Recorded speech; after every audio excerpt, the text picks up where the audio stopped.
Hello everyone! So welcome back. Welcome again sa ako ang mini vlog.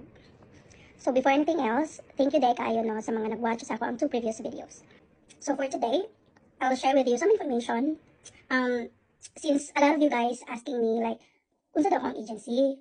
Dagan jud mo tanong mo ginipunta na yen, unsa imong agency diha yen ana asa ka ng agency asa ka nag-apply na.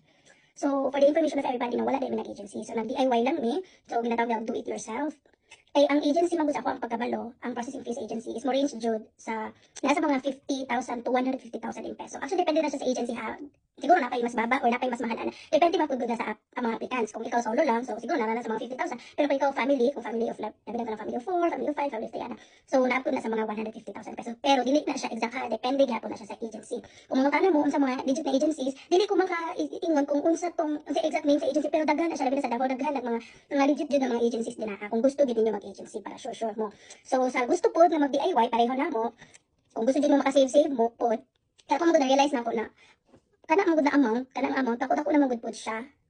Nako na siya nga kandidat, makatabang na siya bayad sa imong tuition or other kanang mga bayron nun sa imong pag-process no. So since nag-DIY man ko, wala ko nag-agency. So ang first na ko gibuhat is nag-enroll ko sa isa ka school. So nagpili ko Alberta or Ontario. So sa akong maybe sa akong next videos guys, akong i-share sa inyo kung sa mga advantages and disadvantages between the two provinces. So mo na siya masikat dili ang Ontario ang Alberta. So ang akong napili is Ontario. So ako pag-apply na ko, gi-check na ko ang website sa school sa akong gusto nga eskwelahan. Gi-check na ko ang requirements, ang tuition fees, and of course ang imuhang program nga imong i-take kung available ba na anak na school. Tapos first day I know gi-check sa day nako kung unsa tong mga list of kanang accredited schools nga kaya tawag nila og DLI, ambot sa tumining sa DLI nakalimot ko nga para nanganay PGWP kung maka-apply kang PGWP after. So nang private school sa public. So kanang gipili namo kanang DLI nga ginaingon nila, mo na siya ang ginatawag public school. So mao na siya kung graduate ka din ha, pwede kang apply PGWP. So katong mga private schools dili ka pwede maka-apply PGWP. So katong mga nangutanong sa PGWP naa sa ko ang previous video. Okay, so ang first na ko is gi-check na ko ang requirements. So ang isa sa mga requirements sa pag-apply sa pag-enroll sa school, ang TOR, diploma, o ang katong ginatawag nila nga medium of instruction certificate in English. Actually, pag maadto na mo sa inyong school, makabalo na sila. Ibutang na nimo nga ang purpose nimo is study abroad. Kabalo na sila kung sa imong kuhaon.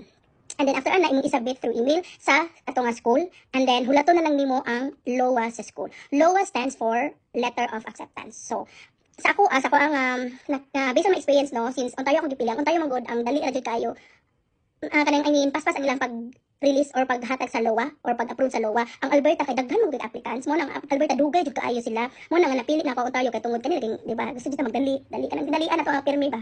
Di ba to nga ako ang. So kani nga school ako ang gi-eskwelahan no kay I think 2 to 3 days lang yata, mga 3 days or 2 days ra gyud na tawag aning na email ang LOA nako, atong letter of acceptance. So kung gi-email na sa imo ang LOA, it means na accept na ka sa school. Ang kanadi ang LOA, mao na siyang isa sa requirements sa pag-apply sa study permit or student visa.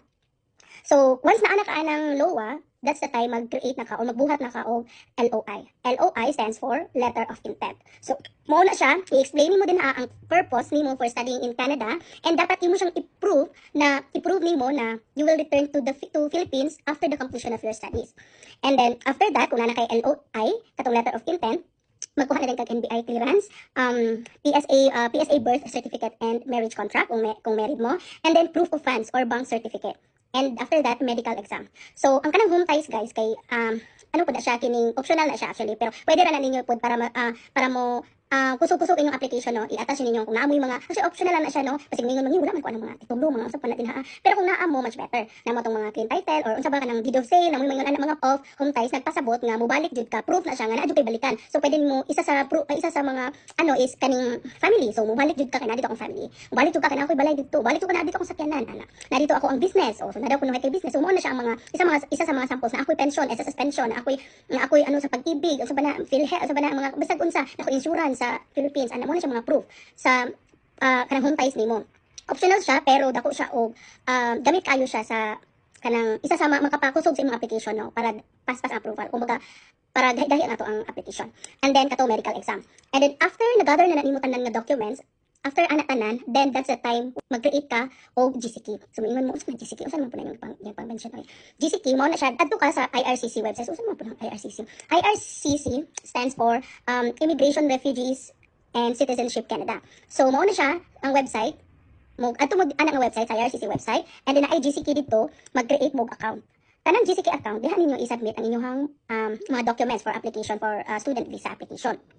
So since nag-gather naman nimo tanan, basta imo lang siyang PDF na mga instructions actually dito ako pila ka basta unsay na dito makita na nimo tanan dito ang instructions. And then after ana kung na-submit na nimo tanan ang documents, I mean na-attach na nimo tanan documents dito sa IRCC website which is the GCK, then mag-wait na lang ka sa I think ano siya, less than 24 hours lang ma-receive na nimong email sa IRCC for request for biometrics. So ang biometrics di ay wala na siya sa Davao, na siya sa Cebu or Manila.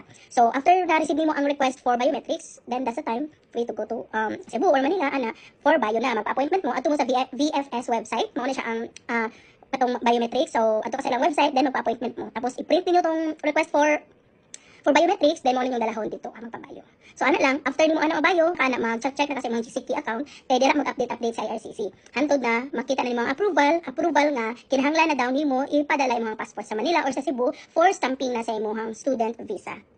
So kana lang sa siguro for today, and bye.